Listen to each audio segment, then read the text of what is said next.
हरे कृष्णा, राधे राधे। दोस्तों, आप सभी भक्तों को जन्माष्टमी महोत्सव की ढेर सारी शुभकामनाएं। हमारे चैनल आशा ब्लॉग्स में आप सभी भक्तों का स्वागत है। आज हम जानेंगे जन्माष्टमी से जुड़ी कुछ नियम के बारे में। बिना नियम के हम व्रत पूजा पूर्ण नहीं मानी जाएगी। दोस्तों, शास्त्रों के अनुसार भाद्रपद के कृष्ण पक्ष की अष्टमी तिथि भगवान श्री हरि विष्णु के 8वें अवतार श्री कृष्ण ने जन्म लिए थे और भाद्रपद कृष्ण अष्टमी के दिन भगवान कृष्ण का जन्मोत्सव हर वर्ष हम मनाते हैं। जन्माष्टमी के रूप में भगवान श्री कृष्ण की विधि विधान से पूजा अर्चना की जाती है।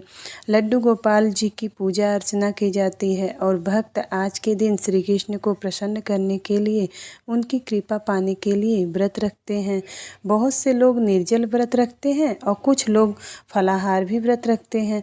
पूरे श्रद्धा भाव से, पूरे उत्साह के साथ इस पर्व को हम मनाते हैं और हम इस पर्व के नियम पूर्वक, श्रद्धा पूर्वक और विश्वास के साथ करते हैं। जो भगवान श्री हरि विष्णु, भगवान श्री कृष्ण हमारी समस्त मनोकामना पूरी करते हैं। बहुत ही शुभ फल देने वाला माना जाता है। यह व्रत हमारे शास्त्रों में, धार्मिक शास्त्रों में जन्माष्टमी के व्रत का बहुत ही अधिक महत्व माना गया है। इस व्रत के बहुत ज़रूरी नियम भी हमारे शास्त्रों में बताए गए हैं और शास्त्रों के अनुसार अगर जन्माष्टमी के व्रत को हम करते हैं तो इन नियमों का पालन करना भी अत्यंत आवश्यक होता है।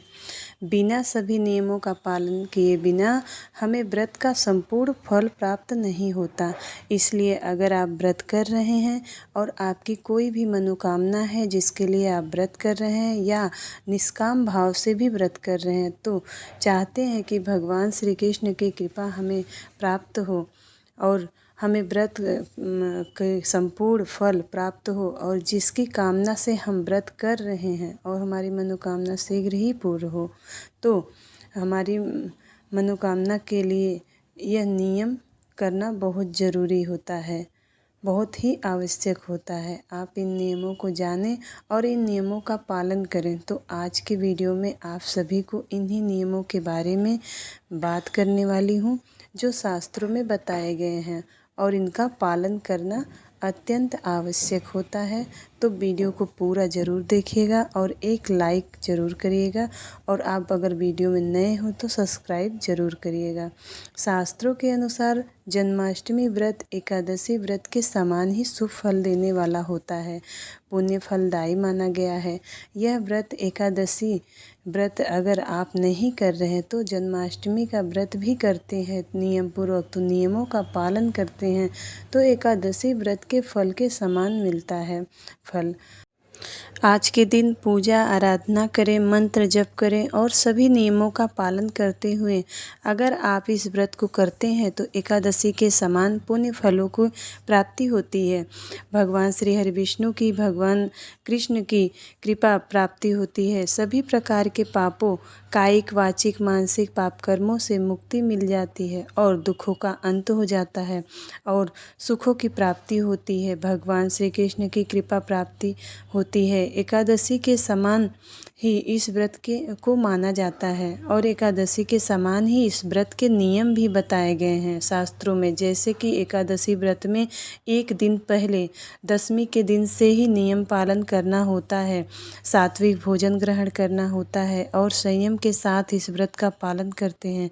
उसी प्रकार से जन्माष्टमी तिथि के दिन भी नियम होता है। इस व्रत में सप्तमी तिथि के दिन से ही आपके व्रत का नियम शुरू हो जाता है। सप्तमी तिथि के दिन पहला नियम का पालन करना होता है। अष्टमी तिथि के व्रत के पहले तामसिक भोजन का त्याग करना होता है सप्तमी तिथि के दिन ही। जैसे लहसुन प्याज सेवन करना आपको सप्तमी तिथि को नहीं करना चाहिए। मांस मदिरा का सेवन आपको नहीं करना चाहिए।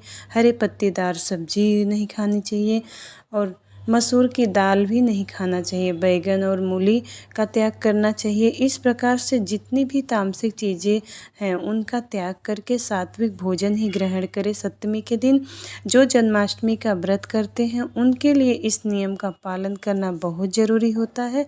और दूसरा नियम जो हमारे शास्त्रों में बताया गया है कि सप्तमी तिथि की रात्रि को भूमि पर शयन करना चाहिए और इसके अलावा ब्रह्मचर्य का पूर्ण रूप से पालन करना चाहिए और हो सके तो सप्तमी तिथि को सूर्यास्त के बाद अन्न ग्रहण ना करें, अगर करे तो हल्का भोजन ही करें।